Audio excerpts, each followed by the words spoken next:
자, 기본이론 과정 22강 진행하도록 하겠습니다. 자, 여러분 교재 220페이지를 보세요. 자, 220페이지를 보시면 네 번째 챕터 외부 효과다 소개되고 있죠. 자, 우리 지난 시간에 시장 실패출현 원인들에서 학습했습니다. 참, 시장 실패출현 원인 중에 하나가 뭡니까? 외부 효과다 할 수 있겠죠. 그래서 외부 효과는 시장 실패출현 대표인 원인 중에 하나 생각하시고 여기에 대해서 더 세부적으로 살펴본 내용들이 되겠습니다. 자, 먼저 칠판을 보시기 바라겠습니다. 흔히 우리가 자, 외부 효과다라고 이야기하는데 이 외부 효과는 다른 말로 외부성이다 이렇게 표현됩니다. 그래서 이제 외부 효과는 외부성 이렇게도 표현된다 생각하시고 뭐 쉽게 설명드리면 외부 효과라는 것은 외적인 요인에 의해서 대상선의 가치에 영향을 미치는 것을 말한다라는 겁니다. 그래서 우리가 이런 예를 들어왔습니다. 처음 주거용으로 쓰이고 있는 이 토지가 있다는 이야기예요. 그럼 주거를 쓰이는 이 토지가 있는데 근처에 이제 이 생태공원이 조성이 됩니다. 참 생태공원이 조성이 됨으로 인해서 이 토지는 어때? 긍정적인 영향을 받는다 할 수 있겠죠. 참 긍정적인 영향을 받는다라는 겁니다. 자, 이를 가리켜서 우리가 이 외부 경제다라고 이야기했죠.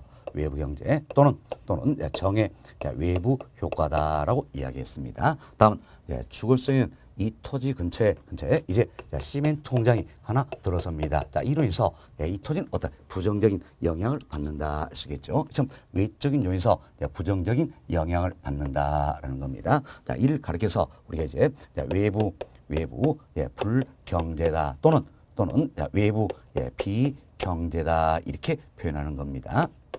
자, 이는 이제 부의 외부 효과다 할 수 있겠지요. 자, 이처럼 외부 효과에도 크게 두 가지가 있다는 겁니다. 하나는 외부 경제, 즉 정의 외부 효과라는 게 있고 또 하나는 외부 불경제 또는 외부 비경제, 부의 외부 효과라는 게 있다. 참 크게 두 가지가 있다. 외부 경제, 외부 불경제다 이렇게 보시면 되겠습니다. 그럼 이것은 외부 효과는 토지의 어떤 성과 관련이 있을 것인가? 자, 먼저 이 토지는 움직이지 않는다는 이야기야. 움직이지 않기 때문에 외적인 요인에서 어떻습니까? 이렇게 영향을 받는다 할 수 있겠죠. 어떤 성입니까? 부동성이다 할 수가 있겠습니다. 또한 이 토지는 또 다른 토지에 어때 인접되어 있다. 스처럼 인접된 토지로부터 영향을 받게 된다 할 수 있겠죠. 인접성이다라는 겁니다. 그렇죠? 외부 효과는 부동성, 인접성과 관련이 있다 이렇게 보시면 되겠습니다. 최근에 우리 시험은 이런 질문이 한번 나왔습니다. 자, 부의 외부 효과는 개별성과 밀접한 관련이 있다. 어때요? X. 잘못된 질문이 되겠죠? 자, 부의 외부 효과도 외부 효과의 하나가 되겠습니다. 그럼 자, 지금 외부 효과의 하나가 되니까 어떤 성입니까? 부동성, 인접성과 밀접한 관련이 있다. 이렇게 보시면 되겠죠. 따라서 지문의 개별성, 이럴 때 잘못된 표현이다. 자, 부동성, 인접성과 관련이 있다. 이렇게 생각하시면 되겠습니다. 자, 이것은 외부 효과에서 우리가 좀 더 구체적으로 자, 말씀을 좀 드립니다. 자, 외부 효과는 근본적으로 시장 기구를 통하지 않습니다. 참 시장을 통하지 아니하고 제3자에게 의도하지 않는 결과를 미친다는 이야기예요. 지금 의도하지 않는 이익을 줄 수도 있지만 의도하지 않는 손해를 끼칠 수도 있다라는 겁니다. 이때 비록 의도하지 않지만 이익을 줌에도 불구하고 그에 따른 어떻습니까? 대가를 받지 못한다는 이야기예요. 또한 손해를 끼침에도 불구하고 그에 따른 대가를 지불하지 않는 상태를 말한다라는 겁니다. 누구 입장입니까? 바로 외부 효과를 유발시키는 주체의 입장이다. 이렇게 보시면 되겠어요. 외부 효과를 유발시키는 주체의 입장에서라는 겁니다. 이때 잘 보세요. 자, 만약에 이익을 끼칩니다. 이익을 줌에 따라서 그에 따른 보상을 받는다면, 대가를 받는다면 이는 시장을 통해버린 셈이 된다라는 겁니다. 따라서 이때는 외부 효과라 할 수가 없다는 이야기예요. 또한 손해를 끼칩니다. 물론 의도하지는 않았지요. 손해를 끼침에 따라서 그에 따른 대가를 지불해버린다면 이는 시장을 통한 셈이다 할 수 있겠죠. 따라서 이도 외부 효과를 할 수가 없다라는 겁니다. 정확히 정리하셔야 됩니다. 외부 효과는 근본적으로 시장을 통하지 않는다는 이야기예요. 좀 시장을 통하지 않는다. 잘 정리하시고 다음 제3자에게 의도한 결과입니까? 의도하지 않은 결과입니까? 의도하지 않은 결과란 이야기예요. 이 시험 시장을 통하지 아니하고 제3자에게 의도하지 않은 이익이나 손해를 줌에도 불구하고 그에 따른 대가를 받지도 지불하지도 않는 상태를 말한다라는 겁니다. 우리 시험에서는 이걸 말 바뀌었죠. 시장을 통하여 이런 일이 나왔어요. 잘못된 표현이다. 다음 의도한 결과다. 잘못된 표현이다라는 겁니다. 시장을 통하지 않고 제3자에게 의도하지 않은 어떤 이익이나 손해를 끼친다는 이야기예요. 그리고 대가를 받지도 지불하지도 않는 상태를 말한다라는 겁니다. 그럼 이제 제3자 입장에서 한번 살펴봅시다. 제3자의 입장에서는 자 보세요. 주체 입장에서는 비록 의도하지만 이익을 끼침에도 불구하고 그때는 대가를 받지 못한다는 이야기예요. 그럼 제3자 입장에서는 이익을 얻는 거지요. 대가를 지불합니까 안 합니까? 안 하잖아요. 따라서 제3자 입장에서는 어때? 대가 없는 이익을 얻는 경우다라는 겁니다. 우리가 이제 제3자 입장에서 이해하면 아주 쉽습니다. 아주 쉽는데 대가 없는 이익을 얻기 때문에 결국은 외적인 요인에서 긍정적인 영향을 받는다 할 수 있겠죠. 이걸 가려서 우리가 이제 외부 경제다 또는 정의 외부 효과다 이렇게 표현하는 겁니다. 그러면 여기 보세요. 이 외부 효과를 유발시킨 주체 입장에서는 비록 의도하지는 않았지만 손해를 끼친다는 이야기예요. 그랬다는 대가를 지불합니까 안 합니까? 안 하지요. 그럼 제3자 입장에서는 손해를 보는데 그랬다는 대가가 있어요 없어요? 없다라는 이야기예요. 그리고 제3자 입장에서는 대가 없는 손해를 보는 경우다. 그럼 제3자 입장에서는 좋아요 안 좋아요? 안 좋잖아요. 안 좋기 때문에 이걸 해서 우리가 이제 외부 불경제다 또는 외부 비경제다라고 표현하죠. 또는 어때?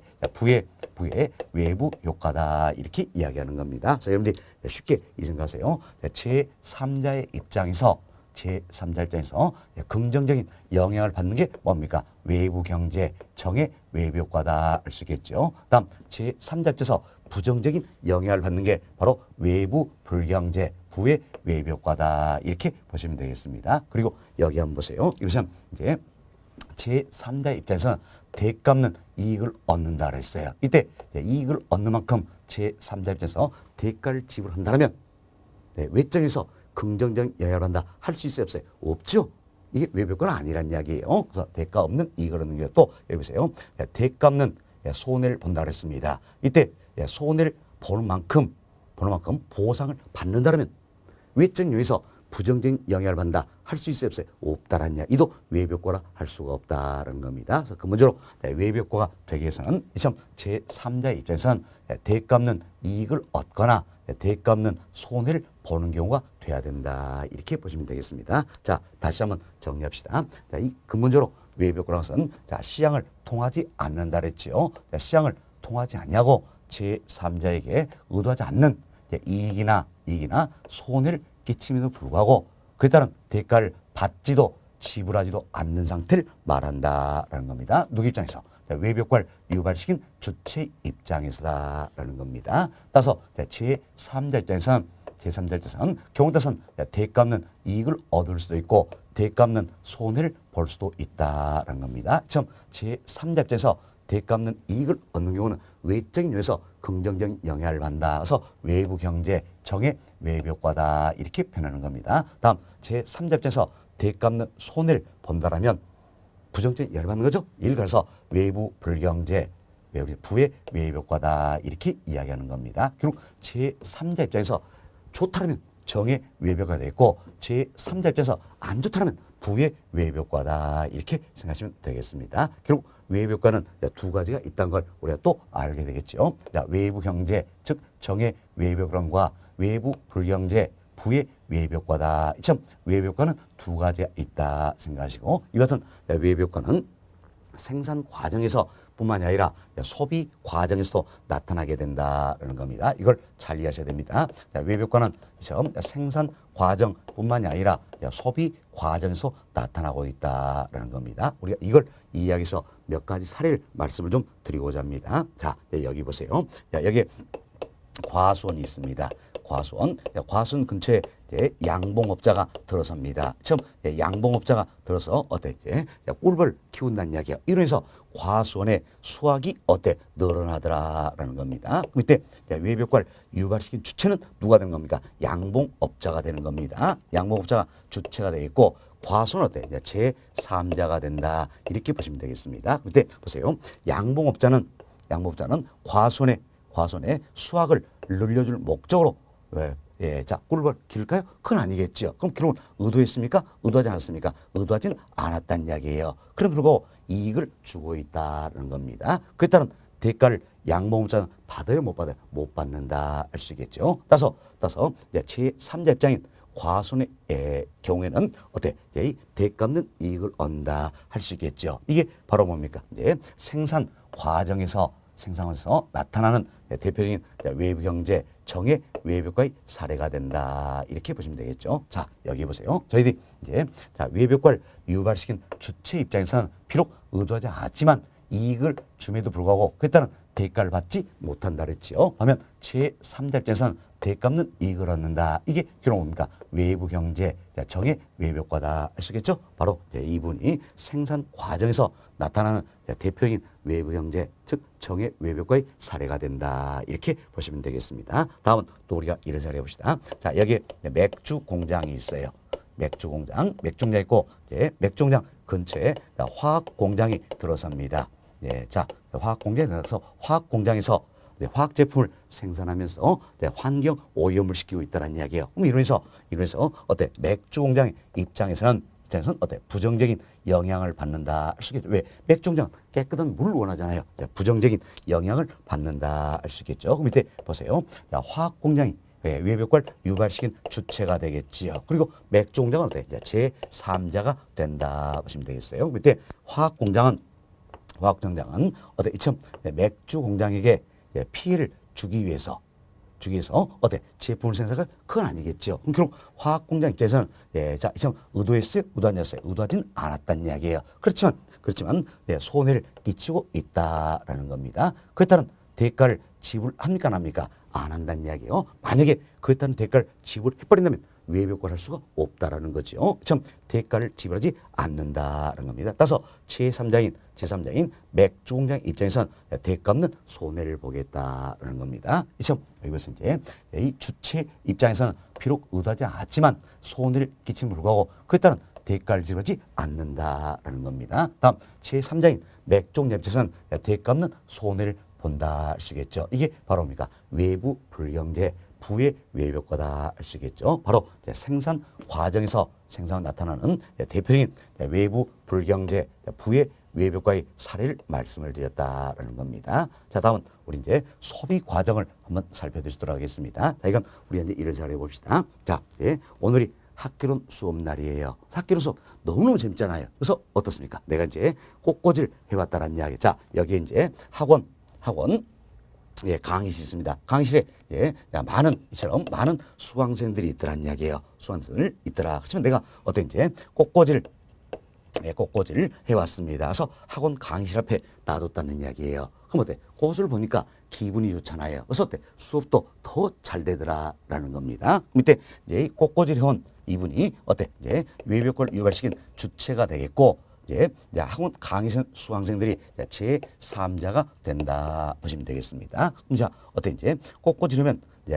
이때 학원 강의생 수강생들 긍정적인 영향을 받는다 할 수 있겠죠? 긍정적인 영향을 받는다. 그때 꽃꽂이를 하신 분들은 학원 수강생들에게 이처럼 이익을 주기 위해서 꽃꽂이 해왔을까요? 그건 아니겠지요. 그러면 의도하진 않았다는 이야기예요.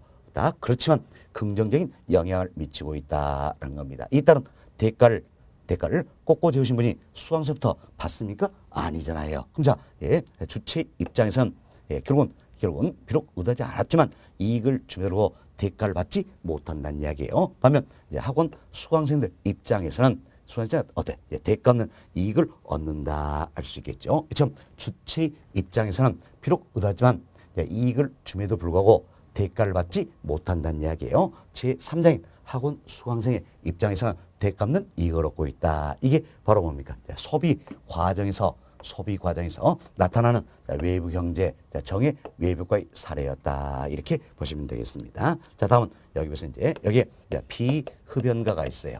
비흡연가 있는데 인근에 흡연가가 담배를 피웁니다. 이러면서 비흡연가 입장에서 어때? 부정적인 영향을 받는다 알 수 있겠죠. 그럼 자 어때? 흡연가 입장이 누가 됩니까? 외벽과를 유발시킨 주체가 되겠고 비흡연가는 뭡니까? 제3자가 된다 이렇게 보시면 되겠죠. 그럼 때 흡연가는 자 비흡연가에게 피해를 주기 위해서 의도적으로 피해를 주기 위해서 담배를 피워서 그건 아니다 이야기예요. 결국 의도하지는 않았다는 이야기예요. 지금 의도하지만 부정적인 영향을 주고 있다라는 겁니다. 그러나 그에 따른 대가를 지불합니까? 안 합니까? 안 하죠. 따라서 제3자인 비흡연가 입장에서는 대가 없는 손해를 보게 된다. 이렇게 보시면 되겠습니다. 자, 그럼 이분도 이 주체는 누굽니까? 바로 흡연가다라는 이야기예요. 지금 흡연가는 비록 의도하지 않았지만 비흡연가에게 손해를 끼치고 있다는 이야기예요. 그렇지만 그에 따른 대가는 지불하지 않는다라는 겁니다. 다음 제3자인 비흡연가 입장에서는 대가 없는 손해를 보고 있다라는 겁니다. 이게 바로 외부 불경제 부의 외벽과다. 그래서 소비 과정에서 나타나는 대표인 외부 불경제 부의 외벽과 사례를 말씀을 드렸습니다. 우리가 이런 사례를 통해서 이 외벽과가 무엇이다. 이것은 용어 정리를 정확히 하자라는 겁니다. 그리고 외벽과는 생산 과정에서 나타나고 소비 과정에서 나타난다라는 겁니다. 그래서 생산뿐만이 아니라 소비 과정에서도 나타난다는 겁니다. 이걸 이해하자 이런 취지로 이 사례를 말씀드렸던 거예요. 이 사례가 사실 중요한 건 아니에요. 이 사례를 통해서 외벽과의 용어를 정확히 이해하시고 생산뿐만 아니라 소비 과정에서 나타난다. 이걸 이해하는 데 주목적이 있다. 이렇게 생각하시면 되겠습니다. 자, 여기까지 말씀을 드리고 여러분 교재 통해서 한 번 더 반복습 하시도록 하겠습니다. 자, 교재 봅시다. 220페이지예요. 양월 1번. 외벽과의 의의다 소개되고 있죠. 첫 번째 보세요. 외벽과 즉 외부성이다 할 수 있겠죠. 자, 이는 어떤 경제를 관련하여 시장의 메커니즘을 통하지 않고 이 나와 있죠. 시장의 메커니즘을 통하지 않는다는 얘기는 뭡니까? 시장 기구를 통하지 않는다 이런 의미죠. 처음 시장을 통하지 않고 거래 당사자인 제3자에게 의도하지 않는 혜택이나 손해를 가져주면서 의도하지 않는 혜택 즉 이익이나 손해를 가져다 준다라는 이야기예요. 자, 이에 대한 대가를 받지도 지불하지도 않는 상태를 말한다는 겁니다. 이건 주체 입장이었죠. 이게 외벽과다. 그래서 용어 정리를 잘 해주시고 동일 1번 외벽과는 부동산의 부동성과 인접성이라는 특성 때문에 발생한다. 그래서 우리 예설명 드렸어요. 자, 이 외벽과는 자, 토지 어떤 성입니까? 부동성 그리고 인접성과 밀접한 관련이 있다. 이렇게 보시면 되겠습니다. 다음 동그라미 2번 보세요. 자, 외벽과는 생산 과정에서 발생하는 경우도 있고 소비 과정에서 발생하는 경우도 있다. 잘 이해하죠. 외벽과는 참 생산뿐만이 아니라 소비 과정에서도 나타나게 된다라는 겁니다. 또한 한번 외부효과에는 외부 경제와 외부 불경제가 있다. 자, 외부효과는 두 가지였었죠. 하나는 뭡니까? 외부 경제, 또 하나는 외부 불경제다. 이렇게 보시면 되겠습니다. 자, 그리고 그 아래 박스를 보시면 우리가 지금까지 설명했던 사례가 되겠습니다. 자, 생산 과정 그리고 소비 과정에서 외부효과는 나타난다. 그렇죠? 그래서 생산 과정에서 이 외부 경제, 외부 불경제의 사례가 있다. 다음 소비 과정에서도 외부 경제, 외부 불경제의 사례가 있다라는 겁니다. 이게 이제 박스에 나와 있는 내용이죠. 이걸 통해서 우리가 설명을 드렸다 이렇게 생각하시고 이를 통해서 우리가 용어 정리를 잘하자 그랬죠. 또한 외부효과는 생산뿐만 아니라 소비 과정에서 나타나고 있다. 이걸 잘 정리하자 그랬습니다. 자, 다음은 우측 페이지입니다. 221페이지 양벌 2번 외벽과의 종류다 이렇게 해서 여기는 외부 경제 즉 정의 외벽과죠. 다음 외부 불경제 부의 외벽과다. 여기서 더 상세히 설명한 내용이 되겠습니다. 이들은 우리 이제 부동산 시장을 통해서 한 번 더 이야기 듣도록 하겠습니다. 자, 여기 보시기 바랍니다. 자, 여기에 주거지역이 있습니다.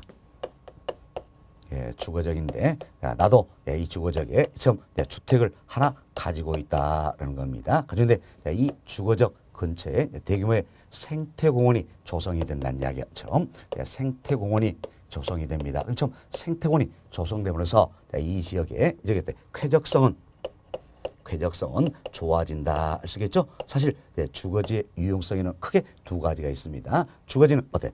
환경적으로 쾌적해야 된다. 참 쾌적성 그리고 생활이 편리한다. 편리성.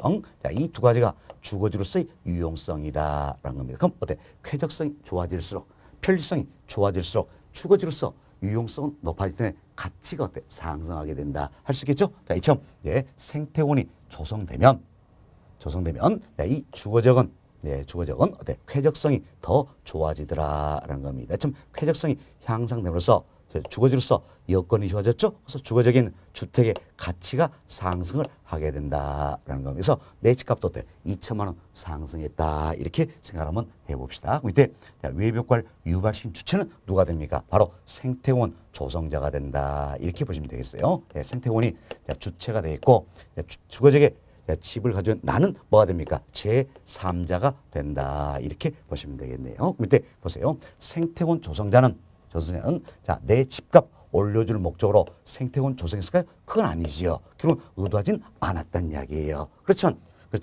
어땠지? 이익을 주고 있는 거지요. 그에 따른 대가를 받아요, 못 받아요? 못 받는다는 이야기예요. 자, 생각해보세요. 이처럼 생태원이 조성됨으로써 내 집값이 어때? 2천만 원 올라갔다는 이야기예요. 그럼 내가 2천만 원을 생태원 조성에 갖다 줍니까? 아, 미쳤어요, 갖다 주게?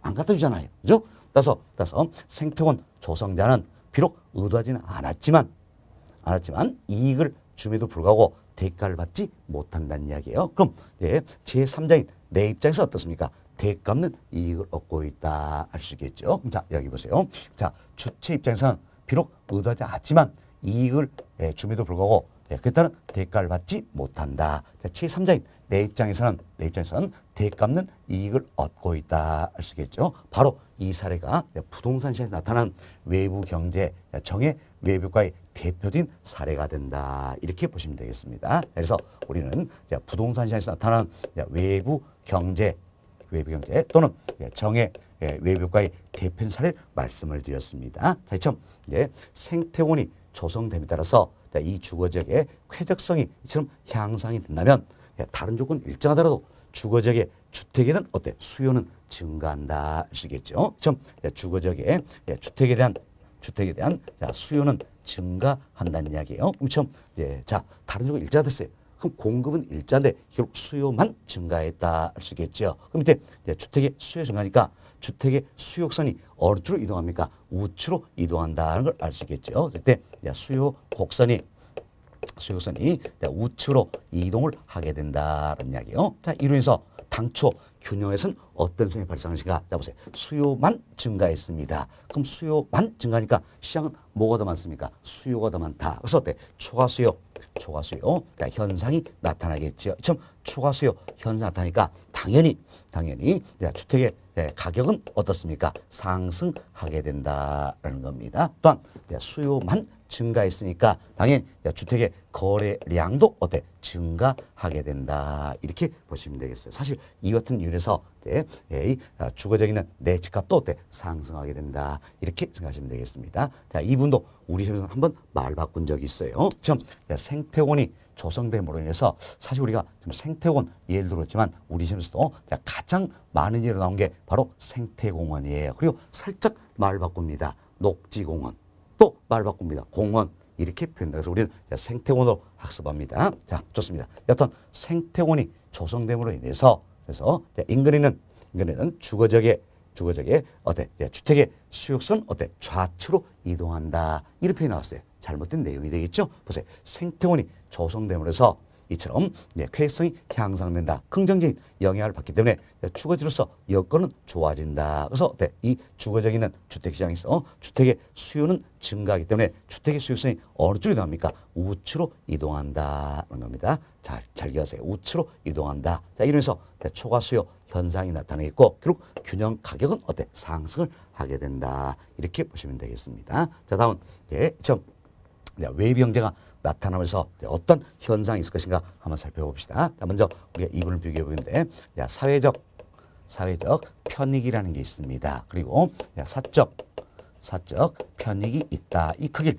비교를 해보자라는 겁니다. 우리가 편익 이렇게 표현하면 이는 어때? 이익이다. 이렇게 생각하시면 되겠습니다. 다음 사회적 사회적 비용이 있고 다음은 사적 비용이 있다. 이 크기를 비교를 해보자라는 겁니다. 이때 예를 먼저 이분부터 이해하셔야 됩니다. 사회적이다 이 표현이 있고 사적이다 이 표현이 있습니다. 이때 사회적이다 이 표현 자체는 참 생태원이 조성됨으로써 이 지역 전체를 이야기하는 겁니다. 이 지역 전체다. 그럼 결국 사회적 편익은 뭐가 됩니까? 생태원이 조성된 따라서 이 지역 전체가 얻는 이익이다. 이렇게 보시면 되겠습니다. 다음 사적 편익입니다. 이때 여기를 잘 이해하셔야 됩니다. 자, 사적 편익이다. 이때 사적은 누구를 의미할 것인가? 바로 이 주거적 있는 집을 가지는 제3자다. 이렇게 생각하니까 아마 올해 7, 8월에도 이분이 이해가 안 되는 겁니다. 쉽게 우리가 생각한다면 이때 사적이다 이 표현은 누구를 이야기할 것인가? 바로 외벽과를 유발시킨 주체를 의미한다 이 생각을 하세요. 외벽과를 유발시킨 주체를 의미한다. 그럼 아주 쉽게 이해가 될 겁니다. 자, 다시 보세요. 자, 사회적 편익이다. 이건 뭘 이야기했습니까? 생태원이 조성됨으로써 이 지역 전체가 얻는 이익을 말한다는 이야기예요. 반면 사적 편익입니다. 이때 사적은 누구를 맨날어요? 바로 외벽과를 유발시킨 주체를 했죠. 그럼 생태원 조성자가 되겠네. 그렇죠? 따라서 사적 편익은 생태원 조성자가 얻는 이익이다. 이렇게 생각하시기 바라겠습니다. 제3자인 내가 얻는 이익이 아니에요. 주체인 생태원 조성자가 얻는 이익이다. 이렇게 보시면 아주 쉽게 이해될 겁니다. 그럼 자 보세요. 생태원이 조성됨으로 인해서 이 지역 전체가 얻는 이익과 생태원 조성자 얻는 이익 어디가 될까요? 그렇죠? 지역 전체 얻는 이익이 더 크다는 걸 알 수 있겠지요. 다음은 비용입니다. 자, 이때 사회적 비용과 우리가 사적 비용을 비교하겠는데, 사회적 비용은 뭐냐니까 지역 전체가 지불하는 비용이 되겠지요. 다음 사적 비용은 사적은 누구라고 그랬어요? 바로 외벽과를 유발시킨 주체라고 그랬지요. 그럼 생태원 조성자가 지불하는 비용이다라는 겁니다. 자 보세요. 지금 생태원이 들어섬으로 인해서 이 지역 전체가 지불하는 비용과 생태원 조성자가 지불하는 비용 어디가 클까요? 당연히 생태원 조성자가 지불하는 비용이 크겠지요. 사적 비용이 크다 보시면 되겠어요. 어때? 여러분들이 이때 사회적은 지역 전체를 의미한다. 다음 사적 이 표현은 외벽과를 유발시킨 주체를 의미한다. 이것만 생각하시면 크게 어려움이 없는 부분입니다. 자, 그럼 보세요. 이제 생태원 조성자 입장입니다. 그럼 생태원 조성자 입장에서는 비록 의도하지 않았지만 이익을 끼침에도 불구하고 그에 따른 대가를 받지 못한다는 이야기예요. 또 상대적으로 많은 비용을 지불하고 얻는 이익은 적더라. 따라서 생태원 조성하려고 할까 안 할까요? 안 한다는 이야기예요. 안 한다. 자, 이처럼 외부 경제 정의 외벽과를 유발하신 재화의 생산을 사적 시장에 맡겨놓으면 결국 사회적 필요보다 적게 생산된다 할 수 있겠죠. 왜? 생태원 조성할 때는 생산한다는 얘기예요. 자, 그래서 사회적 필요보다 적게 생산, 결국 과소 생산이 이루어진다 할 수 있겠죠. 이처럼 과소 생산이 이루면 이는 자원의 최적 배분과 거리가 멀어진다. 그래서 자원의 효율적 배분을 어렵게 하지요. 결국은 시장의 실패를 초래하는 하나의 원인이 되겠고, 자, 이를 어떻습니까? 수정하기 위해서 정부가 개입을 하게 된다라는 겁니다. 그럼 정부는 개입해서 생태원 조성을 규제할까요? 생태원 조성을 장려할까요? 자, 보세요. 사적 시장에 맡겨놓으면 사회적 필요보다 적게 생산되니까 사회적으로 필요한 양만큼 생산될수록 정부가 유도를 해야 되겠지요. 이때는 생태원 조성을 적극 장려해야 된다는 겁니다. 지금 적극 장려한다.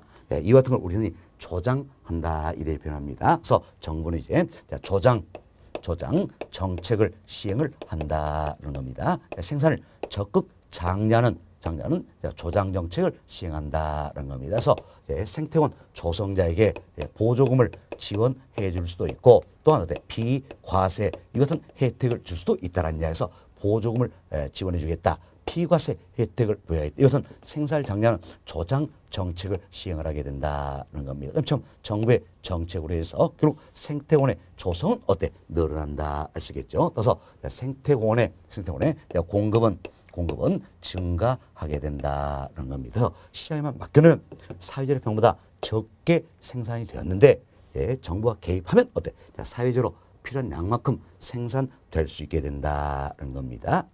시장의 실패 현상을 시행시편상을 수정하기 위해서 정부는 어때? 개입을 하게 된다. 이렇게 보시면 되겠어요. 결국 우리 여러 차례 있듯이 시장의 실패현상 이 자체는 정부 때 시장에 개입하는 이론적인 근거가 된다. 이렇게 보시면 되겠습니다. 자, 다음은 또 우리 이제 이와 같은 사례를 한번 살펴봅시다. 자, 여기 보세요. 여기서는 여기에 역시 주택시장 주거지역이 있다라고 보겠습니다. 자, 이 주거지역에 나도 어때? 이처럼 주택을 하나 가지고 있다라는 겁니다. 가지고인데 이 주거지역 근처에 대규모의 시멘트 공장이 들어섭니다.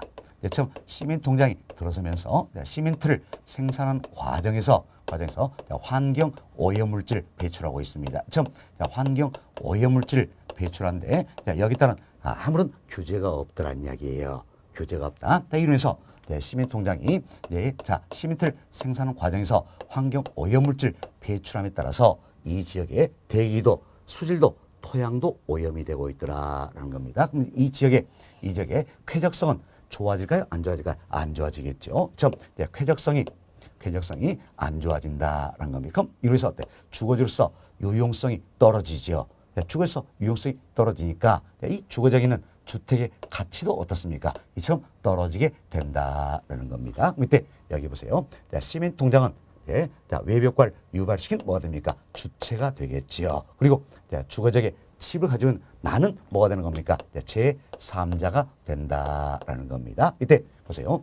시멘트 공장 입장에서는 내 집값 떨어뜨릴 목적으로 시멘트를 생산했을까요? 그건 아니겠지요. 결국 의도하진 않았다는 이야기예요. 의도하진 않았다. 그렇지만 손해를 주고 있다는 이야기예요. 이따른 시멘트 공장이 대가를 지불합니까? 안 합니까? 안 하잖아요.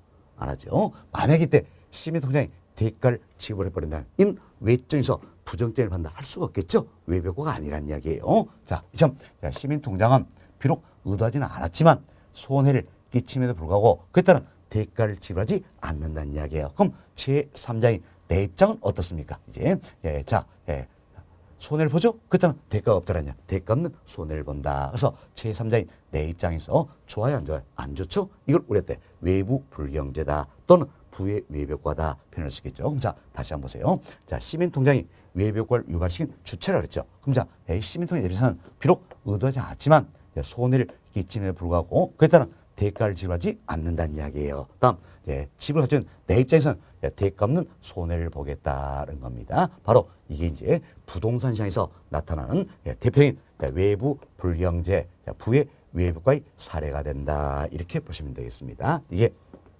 결국은 외부 불경제다. 이는 어떤 외부 비경제 이렇게도 표현하지요. 자, 그리고 부의 외벽과의 사례가 된다. 이렇게 보시면 되겠어요. 우리는 시멘트 공장 예로서 이야기 드렸습니다. 우리 시험에서 시멘트 공장 가장 많은 사례로 출제가 되었고요. 이걸 살짝 말 바꿨을 때 석탄 공장이다.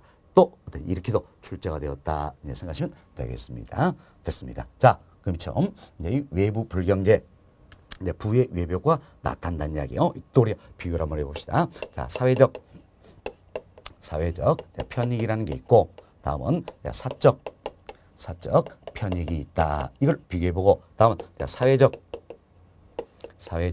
비용과 사적 비용이다. 이걸 비교를 해보자라는 겁니다. 이때 우리가 사회적 이건 뭐라 했어요? 지역 전체를 의미한다. 그 이야기죠. 그래서 사회적 편익은 지역 전체가 얻는 이익이다. 겁니다. 사적 편익은 이 외벽과를 유발시킨 주체라고 그랬죠. 주체가 얻는 이익이다. 자, 사적은 제3자의 내 입장이 아니라 그랬어요. 자, 주체의 입장이다. 자, 그럼 보세요. 이제 시멘트 공장이 시멘트를 생산합니다. 이로써 환경 오염물질 배출시키고 있다는 얘기예요.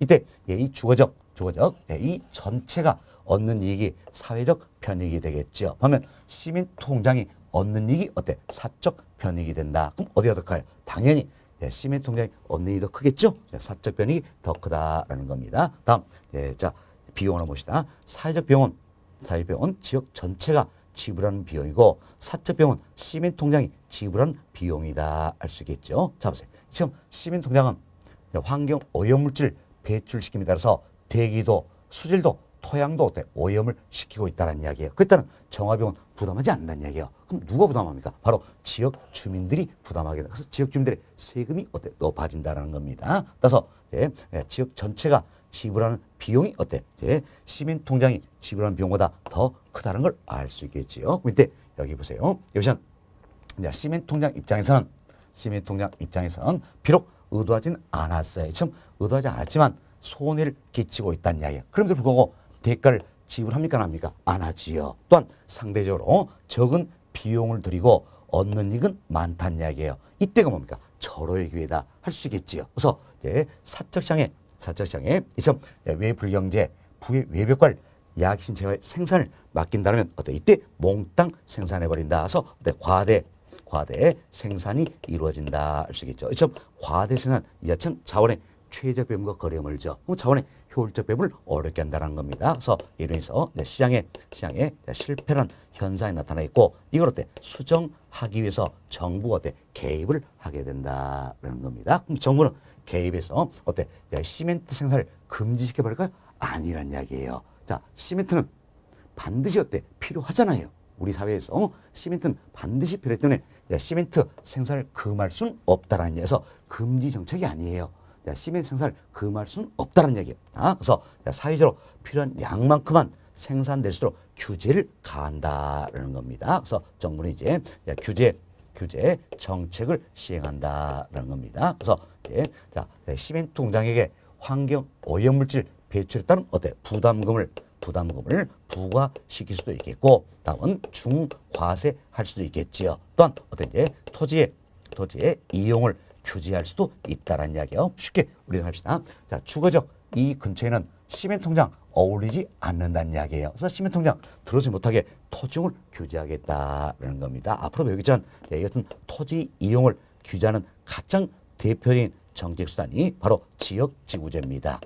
지역지구제다라는 겁니다. 아마 여러분들이 공법 시간에 용도지역, 용도지구 배우셨죠? 용도지구 배우셨을 거예요. 시험 용도지역, 용도지구 이 같은 걸 지정함으로 해서 행위자를 가하겠다라는 겁니다. 가하겠다. 시험 규제를 가하게 된다라는 겁니다. 자, 그럼 이제 벌써 정부가 규제를 가합니다. 규제를 가면 시민통장 입장에서는 시민 생산량을 과거보다 늘릴까요? 줄일까요? 줄이겠죠. 그래서 이제 규제를 가게 되면 결국은 시멘트의 생산은 줄어든다 할 수 있죠. 그래서 공급이 감소한다라는 겁니다. 자, 그럼 보세요. 외불경제를 야기시키는 이 재화의 생산을 사적 시에만 맡겨놓으면 사회적으로 필요한 것보다 많이 생산된다라는 겁니다. 그래서 시장 실패를 초래하기 때문에 이를 수정하기 위해서 정부가 개입한다는 이야기예요. 그럼 정부가 개입해서 규제를 가하면 어떻습니까? 시멘트의 생산량은 줄어든다는 겁니다. 그래서 사회적으로 필요한 양만큼 생산될 수 있다. 참 사회적으로 필요한 양만큼만 생산될수록 정부가 유도를 하게 된다. 그래서 시장 실패를 수정하고자 한다. 이렇게 보시면 되겠습니다. 이때 조금 더 구체로 한번 살펴봅시다. 이처럼 시멘트 통장에게 환경 오염물질 배출에 따른 부담금을 부과시킨다는 이야기야. 결국 규제를 가한다라는 겁니다. 참 규제를 가하게 되면 자, 이제 부담금을 환경 오염물질 배출에 따른 부담금을 부과시킨다는 이야기야. 그럼 규제를 가했다 할 수 있겠죠. 그럼 이때 시민통장 입장에서는 부담금 내야 돼, 안 내야 돼? 내야 되겠죠. 그럼 부담금을 내야 되기 때문에 그만큼 시멘트 생산에서 원가가 상승한다는 이야기야. 원가가 상승 때문에 다른 조건이 일자다 할지라도 시멘트의 생산은 증가할까요? 감소할까요? 감소하겠죠? 왜? 부담금을 내 만큼 원가 상승 요인이 되기 때문에 시멘트의 생산은 감소한다. 그래서 우리가 먼저 시멘트 시장에 있어서 시멘트의 수요는 일정하다고 할지라도 결국 시멘트 공급이 감소하게 된다라는 겁니다. 그때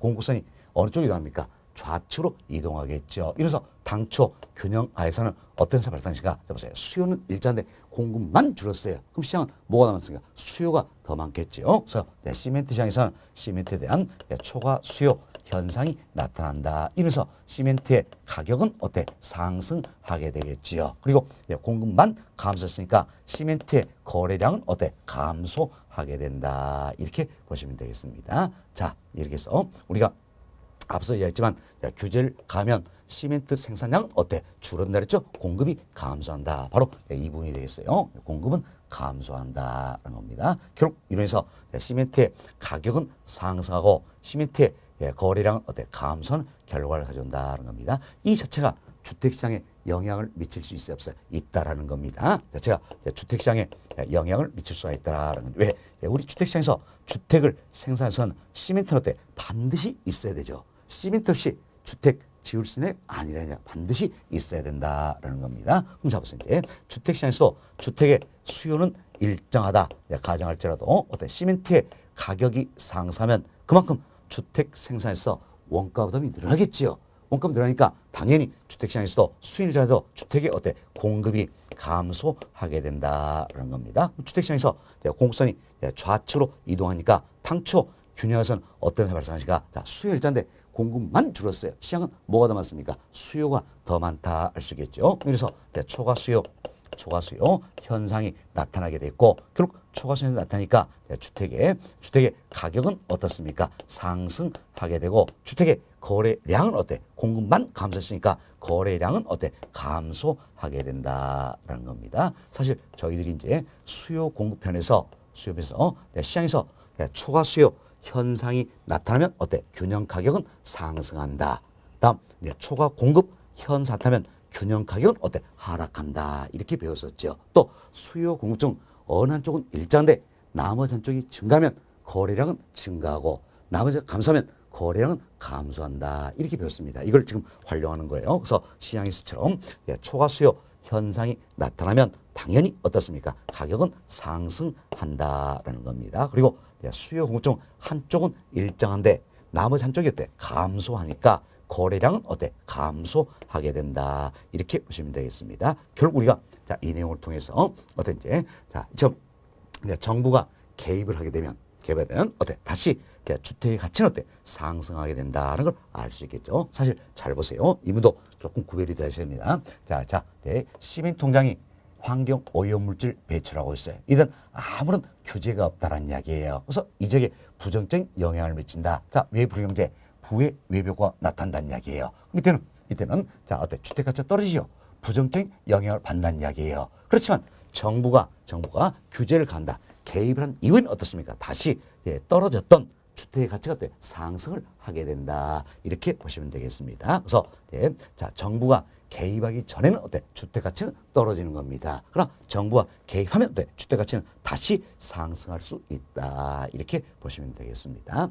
이렇게 해서 저희들이 이제 부동산 시장에서 나타날 수 있는 대표적인 이 외부 경제 즉 정의 외벽과의 사례를 통해서 설명을 좀 드렸고 다음 외부 불경제 부의 외벽과의 사례를 통해서 설명을 드렸습니다. 그럼 이 내용을 우리가 살펴보니까 어때? 외부 경제, 외부 불경제, 즉 정의 외벽과 부의 외벽과 모두 어때? 시장 실패를 초래한 원인이다 알 수 있겠죠. 보세요. 외부 경제는 사적 시장의 생산 맡기면 과소 생산이죠. 그래서 시장의 실패를 초래한 요인이 되겠고, 외부 불경제는 사적 시장의 생산을 맡기면 과대 생산이 이루어진다. 그래서 시장 실패를 초래한 원인이 된다는 겁니다. 사실 우리가 있어 혼동하기 쉽습니다. 왜? 제3자인 내 입장에서는 외부 경제 정의 외벽과는 좋잖아요. 그렇죠? 따라서 시장 실패와 관련이 없을 것이다. 이 생각인데 그게 아니란 이야기예요. 아니다. 이 외부 경제 정의 외벽과다. 외부 불경제 부의 외벽과 둘 모두가 어때? 둘 모두가 시장의 실패를 어때? 초래하는 원인이 된다. 이렇게 보시면 되겠습니다. 둘 모두 다 시장 실패를 초래하는 원인이 된다. 이렇게 생각하시고 다음은 조금 어려운 내용입니다. 여기 보세요. 요새는 사회적 편익과 사적 편익 중에 어느 한쪽이 크다라면 외벽과는 나타난다는 이야기예요. 만약에 사회적 편익과 사적 편익이 같다면 어떻습니까? 외벽과는 나타나지 않는다는 이야기예요. 어느 한쪽이 크다라면 외벽과는 나타난다는 겁니다. 그렇죠? 외벽과 나타나면 당연히 시장의 실패 현상을 초래했기 때문에 정부는 어때? 이걸 수정하기 위해서 개입을 하게 된다는 겁니다. 다음 또 보세요. 사회적 비용과 사적 비용 간에 어느 한쪽이 크더란 이야기예요. 이때 어때? 외벽과는 나타난다는 겁니다. 만약에 사회적 비용과 사적 비용이 같다라면 외벽과는 어때? 나타나지 않는다는 이야기예요. 그러나 어느 한쪽이 크다라면 크다라면 외부 효과는 나타난다. 이처럼 외부 효과가 나타나면 당연히 시장 실패를 초래하는 원인이 됐기 때문에 이를 수정하기 위해서 정부는 개입하게 된다는 겁니다. 결국은 사회적 편익과 사적 편익 간의 괴리가 있거나 사회적 비용과 사적 비용 간의 괴리가 있으면 외부 효과는 나타나게 되죠. 외부 효과가 나타나면 시장의 실패 현상을 초래하기 때문에 이걸 수정하기 위해서 정부는 개입하고자 한다라는 겁니다. 자, 여기까지 이해하시면 될 것 같네요. 자, 이렇게 해서 저희들이 이제 외부 경제, 외부 경제 아주 상세히 설명드렸습니다. 자, 우리 시험 굉장히 출제비가 높은 부분입니다. 그래서 교재 통해서 한 번 더 반복습 하시도록 하겠습니다. 자, 여러분 교재 221페이지를 보세요. 자, 221페이지는 양고리 2번 외부 효과의 종류다 써 있죠. 먼저 편과를 1번 외부 경제입니다. 자, 첫 번째 보세요. 외부 경제란 어떤 경제활동 관련하여 시장의 메커니즘을 통하지 않고 거래 당사자인 제3자에게 의도하지 않은 혜택을 가져주면서도 이에 대한 대가를 받지 않는 상태다. 자, 여기까지 끊어보세요. 여기까지는 그게 뭡니까? 외부 효과를 유발시킨 주체 입장에서 이야기하는 겁니다. 그래서 시장을 통하지 아니하고 제3자에게 의도하지 않는 이익을 줍니다. 그리고 그에 따른 대가를 받지 못한다는 이야기예요. 그리고 그 다음 주 보세요. 어떤 사람이 타인의 경쟁을 하여 아무런 대가 없이 이익을 얻는 경우를 말한다. 이건 누구 입장입니까? 제3자 입장에서 대가 없는 이익을 얻는다 쓰겠죠. 이게 바로 외부 경제 정의 외부 효과다. 이렇게 보시면 되겠습니다. 자, 그리고 박스 보세요. 박스 보시면 기억범 제3자 입장에서는 대가 없는 이익을 얻는 경우다. 라는 거죠. 이것은 외부 경제를 다른 말로 정의 외부 효과다라고 표현합니다. 다음 니은번 보세요. 자, 이처럼 외부 경제가 나타나면 사회적 편익이 사적 편익보다 크다는 이야기지요. 다음 이제 사적 비용이 사회적 비용보다 크다. 이렇게 보시면 되겠습니다. 사적 비용이 사회적 비용보다 크다는 거죠. 다음 D번 사적 시장에 생산을 맡기면 과소 생산이 이루어지지요. 이래서 자원 배분의 비효율성, 즉 시장 실패를 초래하게 되기 때문에 이를 수정하기 위해서 정부가 개입을 하고자 한다는 겁니다. 그럼 정부는 개입해서 생산을 장려한다 그랬죠? 그럼 생산을 적극 장려한다. 이게 뭡니까? 조장한다. 그래서 조장 정책을 시행을 한다는 겁니다. 그래서 보조금을 지급하거나 비과세청 세상 혜택을 부여한다는 이야기예요. 이 같은 생산을 장려하는 조장 정책을 시행한 결과 결국 공급은 증가한다. 그래서 우리가 사례 듣던 생태공원의 조성은 늘어난다. 이렇게 보시면 되겠습니다. 다음 박스 아래 동그라미 1번 봅시다. 자, 외부 경제를 정의 외부 효과 또는 긍정적인 외부 효과로도 한다는 거죠. 동그라미 2번 자, 인근 지역에 대규모 생태공원이 들어서면 이처럼 인근 지역에 대규모 생태공원이 들어선다는 이야기예요. 들어서면 이제 아파트 시장에 즉 주거 지역에 어떻습니까? 외부 경제 정의 외부 효과가 발생한다 할 수 있겠죠. 동서번 아파트 시장에 정의 외부 발생하면 아파트에는 수요가 증가하지요. 그래서 수요성이 어느 쪽으로 우측으로 이동하게 된다. 자, 우리 예수님 드렸죠. 자, 이처럼 외부 경제가 나타나면 즉 정의 외부 효과가 나타나면 주택의 수요는 증가한다. 그래서 수요가 증가하니까 수요선 자체가 어느 쪽으로 이동한다 했어요. 우측으로 이동한다. 이 내용이 되겠습니다. 다음 동그라미 4번 보세요. 정의 외부 효과의 경우 비용을 지불하지 않는 사람도 발생 이익을 누릴 수 있다. 자, 보세요. 제3자 입장에서는 대가 없는 이익을 얻는다 그랬어요. 그럼 대가도 없이 이익을 얻기 때문에 결국 비용을 지불하지 않고도 이익을 누릴 수가 있다라는 이야기요. 또 쉽게 이상합시다. 주거지역에 내가 지금 집을 가지고 있어요. 가지고 있는데 생태공원 조성하는데 내가 비용을 지불하지 않는 할자도 생태공원 조성되면 나는 이익을 얻을 수 있을 수 있다라는 겁니다. 지금 비용을 지불하지 않는 사람도 발생된 이익을 누릴 수가 있다라는 거예요. 돌아오번 생산 과정에서 외부인의 발생 제외 공급을 사적 시장에 맡길 경우 그 재화는 사회적 최적 생산량보다 적게 생산되는 경향이 있다서 과소 생산이 이루어진다 이해드렸죠. 따라서 자원 배분의 비효율성을 초래한다. 시장 실패를 초래한다는 일순에서 정부로 개입하게 된다는 겁니다. 동일번 사회적 편익이 사적 편익 큰 경우 자 보세요. 사회적 편익이 사적 편익이 크다 그랬어요. 그럼 괴리가 있죠. 이때는 어떻습니까? 외부 효과가 나타난다는 이야기예요. 그럼 시장 실패를 초래 때문에 정부가 일순에서 개입을 하고자 한다는 겁니다. 그럼 좀 더 구체적으로 자 사회적 편익이 사적 편익보다 더 크다는 이야기예요. 그럼 이때는 외부 경제 정의 외부 효과가 나타나겠죠. 그래서 사적 시장의 생산을 막으려면 사적 필요보다 적게 생산된다. 그래서 시장의 실패를 초래했기 때문에 이를 수정하기 위해서 정부가 개입을 하게 된다. 이렇게 보시면 되겠습니다. 그래서 질문 다시 한번 보세요. 사회적 편익이 사적 편익보다 큰 경우에는 정부의 시장 개입이 필요하다 할 수 있겠죠. 이처럼 여러분들이 자 이제 이 내용을 이해하기 위해서는 먼저 여기를 보셔야 되겠죠. 우리가 이렇게 했습니다. 자, 사회적 편익과 사적 편익 중에 자, 어느 한쪽이 크다라면, 즉 사회적 편익과 사적 편익 간에 괴리가 있다라면 외부 효과는 반드시 나타난다. 그럼 시장 실패를 초래하기 때문에 정부는 이를 수정하기 위해서 개입을 하게 된다. 이렇게 보시면 되겠습니다. 자, 이렇게 해서 우리 교재 외부 경제 다 말씀드렸고, 다음은 편과로 2번 봅시다. 자, 편과로 2번 시간 외부 불경제다 소개되고 있죠. 첫 번째로 보세요.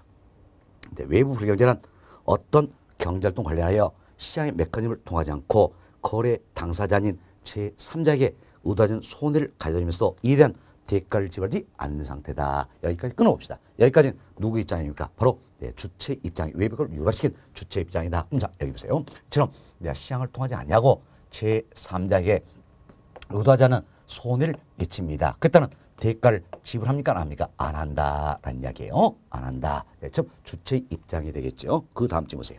어떤 사람이 타인의 경쟁을 하여 아무런 보상 없이 일방적인 피해를 받는 경우, 이건 제3자 입장이죠. 그럼 제3자 입장은 대가 없는 손해를 본다는 겁니다. 자, 이를 가려서 우리가 뭐랍니까? 외부 불경제 또는 외부 비경제, 부의 외부 효과를 한다. 이렇게 보시면 되겠습니다. 자, 다음 페이지 봅시다.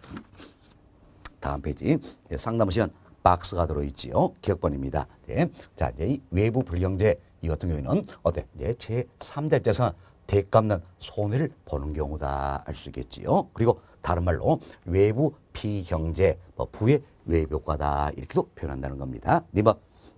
니모션, 사회적 편익보다는 어때? 사적 편익이 더 큰 경우가 되겠지요. 다음은 사회적 비용이 사적 비용보다 더 큰 경우다 이렇게 보시면 되겠습니다. 뒷번 사적 시장의 생산을 맡기면 사회적 비용보다 생산이 많아지죠. 과대 생산이 이루어진다. 이래서 자원 배분의 비효율성을 초래하게 되죠. 결국 시장 실패를 초래하기 때문에 이를 수정하기 위해서 정부는 개입을 하게 된다라는 겁니다. 자, 그럼 정부는 개입해서 규제를 가한다 그랬죠. 금지가 아니라 그랬어요.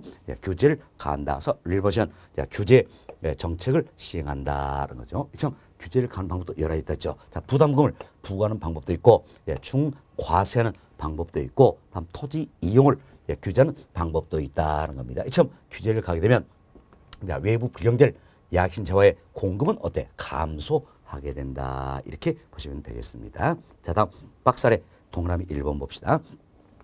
자, 외부 불경제를 외부 비경제, 부의 외부 효과, 부정적인 외부 효과라고도 한다라는 겁니다. 동그라미 2번 보세요. 자, 매연을 배출하는 쓰레기 수확자에 대한 규제가 전혀 없다는 이야기예요. 밑에 인근 지역에는 아파트는 뭡니까? 부의 외부 효과가 발생한다 할 수 있겠죠.